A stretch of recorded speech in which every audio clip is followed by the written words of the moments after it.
मेरा सवाल दीपके और आशुतोष से है।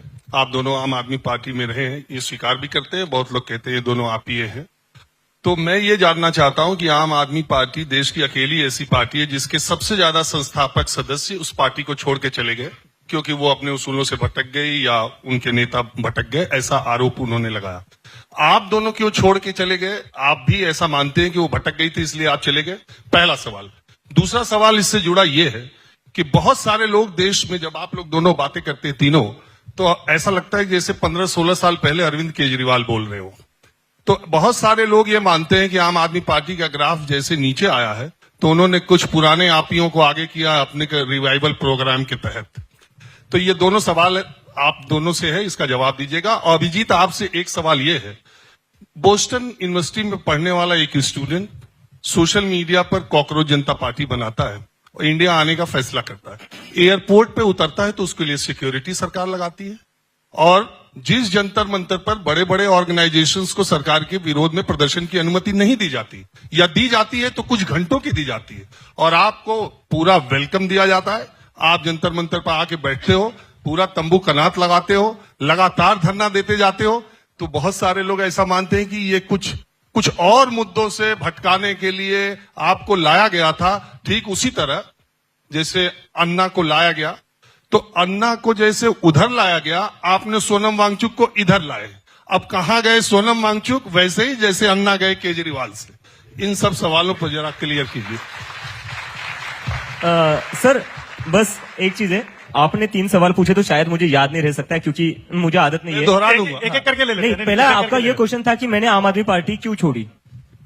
आम आदमी पार्टी क्यों छोड़ी? सर ऑनेस्ट रीजन दूंगा, पैसा ज्यादा नहीं मिल रहा था और कहीं ना कहीं। अच्छा, आप तो वैसे भी वहां सोशल मीडिया टेक्निकल ये सब कर रहे थे। एग्जैक्टली। और कहीं ना कहीं ये था कि अभी तक तो चला लिया, अर्ली 20s तक काम चला गया, मिड 20s हो गए, आगे जाकर कहीं ना कहीं परिवार संभालना है, जिम्मेदारी बढ़ेगी और फिर उसके लिए कुछ करना पड़ेगा, तो बेस्ट वे क्या है? तो वही लगा कि बाहर चले जाते। ढूंढ रहे हैं, नौकरी ढूंढ रहे हैं। मैंने सोचा बाहर चले जाऊंगा, डिग्री ले लूंगा, क्योंकि जब मैं आम आदमी पार्टी में था मेरी इन जैसे लोगों से मुलाकात हुई जो बाहर पढ़ लिख कर आए थे। ठीक है, तो कहीं ना कहीं यार मेरे मन में भी लगता था मुझे कि यार मैं भी बाहर पढ़कर आ जाऊं मैं, और शायद मैं बाहर पढ़ने गया तो शायद से मेरा भी क्वालिफिकेशन बढ़ जाएगा, अच्छी जॉब मिल जाएगी, थोड़ा ज्यादा पैसा कमा लूंगा। So that was the reason sir. ऐसा कुछ नहीं था मेरा कि कोई झगड़ा वगड़ा कुछ नहीं था मेरा, वो मेरा पर्सनल रीजन था। और सर दूसरा, मैंने पहले कहा था मैं भूल जाऊंगा, दूसरा क्वेश्चन।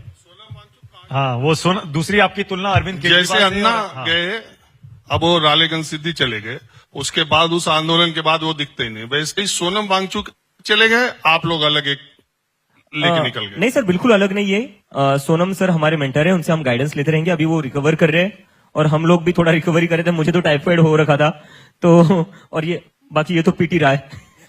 आशुतोष, आपके आम आदमी पार्टी छोड़ने की वजह, और दीप के आपका वो सवाल, मैंने वो सवाल हाँ, पूछा कि एयरपोर्ट से लेके इतना वेलकम आपको मिला जी, इसकी कोई खास वजह? सर इसको तो मैं इसका क्योंकि हम लोग बीजेपी की बी टीम है सर, इसलिए हमको इतना वेलकम मिला है। अरे यार, अरे यार, आप ना इस तरह सवाल अवॉइड कर जाते हैं। नहीं, पीएम केयर्स बोलकर आपने वो फंडिंग वाला सवाल अवॉइड किया। हाँ। नहीं, मैं दे देता हूँ। तो सर जिन लोगों ने मुझे एयरपोर्ट पर पूरा वेलकम किया, उन्हीं लोगों ने मुझे पहले क्या कहा था, नेशनल सिक्योरिटी थ्रेट है ये। तो मैं वापस जब इंडिया आया, आपको पता मेरे साथ हुआ क्या?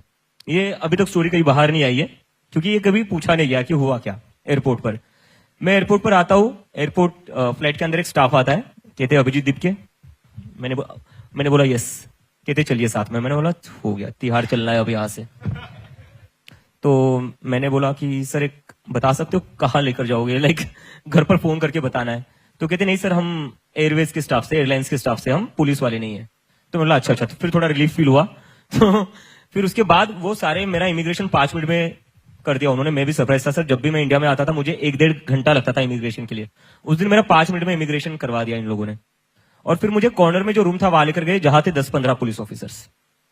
तो वो देखकर मुझे लगा हो गया, दिस इज इट, यहां से मैं जा रहा हूं तिहाड़। तो मैं जैसे ही अंदर चला गया रूम में, तो मैंने कहा हेलो सर, सारे कहते अभिजीत जी आप आ गए। मैंने कहा फिर सर अरेस्ट हो रहा हूं मैं, बता दीजिए घर पर एक बार आखिरी बार बात कर लेता हूं। तो कहते अरे नहीं, आपको क्यों लग रहा है हम आपको अरेस्ट करने आए? तो मैंने पूछा फिर ये सब, तो कहते नहीं हम तो आपको परमिशन देने आए। तो मैं खुद सरप्राइज्ड, ये क्या हो रहा है? तो मैंने कहा परमिशन मिल रही है मुझे? कहते हाँ, बस पुलिस थाने के सामने धरना मत दे देना, आप सीधा जंतर मंतर चले जाना। तो मैंने कहा ठीक है, ये तो बहुत अच्छी बात है, तो मैं भी बहुत खुश हो गया। और लेकिन मन में डाउट था, दिल्ली पुलिस कब से इतनी अच्छी हो गई? जो किसानों को पीट रही थी, जो जेएनयू में स्टूडेंट्स को पीट रही थी, वो कब से खुद चलकर आकर एयरपोर्ट पर वीआईपी ट्रीटमेंट दे रही है और कह रही है ये लीजिए, हम आपको परमिशन दे रहे हैं। तो उन्होंने मेरे हाथ में एक लेटर दिया और कहा ये लेटर को आप साइन कर दीजिए और अब चले जाइए जंतर मंतर। तो मैं तब थोड़ा सस्पिशियस हो गया। तो मैंने देखा लेटर मेरे नाम से लिखा हुआ है। क्या लिखा हुआ है? लेटर जो था उनका परमिशन लेटर, वो मेरे नाम से लिखा हुआ था, on behalf of me, without even consulting me, या मेरे लॉयर से भी बिना बात किए, या आशु या सौरभ को भी नहीं पता। मतलब परमिशन मांगी नहीं थी, दे दी गई। हाँ, ऐसा? और वो कह रहे थे आप इस लेटर पर साइन कर दीजिए। तो मैंने बोला उनसे, मैंने पूछा कि आपने आशुतोष से बात की है, सौरभ से बात की है, या मेरे लॉयर से बात की है? कहते नहीं, ये तो हमने एक स्टैंडर्ड ड्राफ्ट होता है, आपको वही दिया है हमने, आपके नाम से हमने टाइप करके हम लेकर आए। मैंने बोला इतने अच्छे तो नहीं हो तुम लोग, हमें पता है। तो मैंने बोला मैं ऐसे ही तो साइन नहीं कर सकता, I will have to consult with my lawyer. तो मैंने फिर जो वृंदा ग्रोवर मैम है उनको मैंने कॉल किया।